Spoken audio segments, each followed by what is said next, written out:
with any role, not just at ASOS, I think it's imperative that you have a good CV first and foremost. So naturally, working in talent acquisition, we see hundreds and hundreds of CVs on a daily basis. And with that, I feel like a CV should always be clear and concise. The opening paragraph needs to obviously be relevant to the role that you're applying for.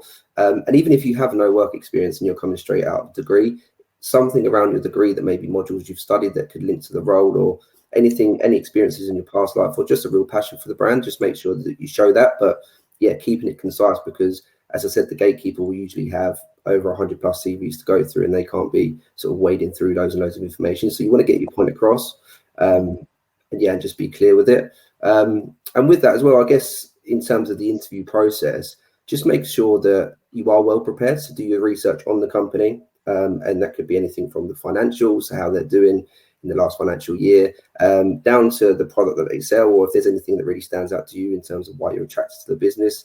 And then also research on the hiring manager as well, or line manager. So whoever's interviewing you, I think it's really important to know their background, where they've come from.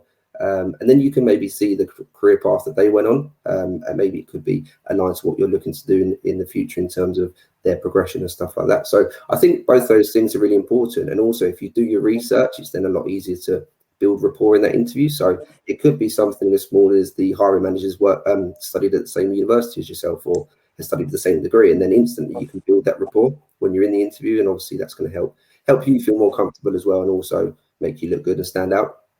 So yeah, I just think being prepared, having a good CV, I think that goes for any role, but certainly with ASOS as well, just showing a real passion for the brand. So I know we touched on a lot of people have probably shopped with us before and bought our products, but try and think outside of the box. Obviously we do sell great clothes, that's why we're successful, but is there anything else that really stands out about what we do or who we are that really appeal to you? And just make sure that comes across in the interview, because whilst it's important to sell yourself as well, you have to remember that the company needs to sell themselves. It's got to work for both parties. So if your passion aligns with our passion, then it's usually a good match. So yeah.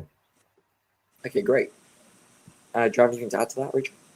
No, I think Jake covered it off. And in fact, the last thing I was going to say is just the importance of an interview is a two-way street. It is as much our role to sell our business and the company to you, as much as, you sell it to us. So you should leave on a high note, whether you get that role or not. So definitely we put a lot of emphasis on our hiring managers to make the experience as positive as possible.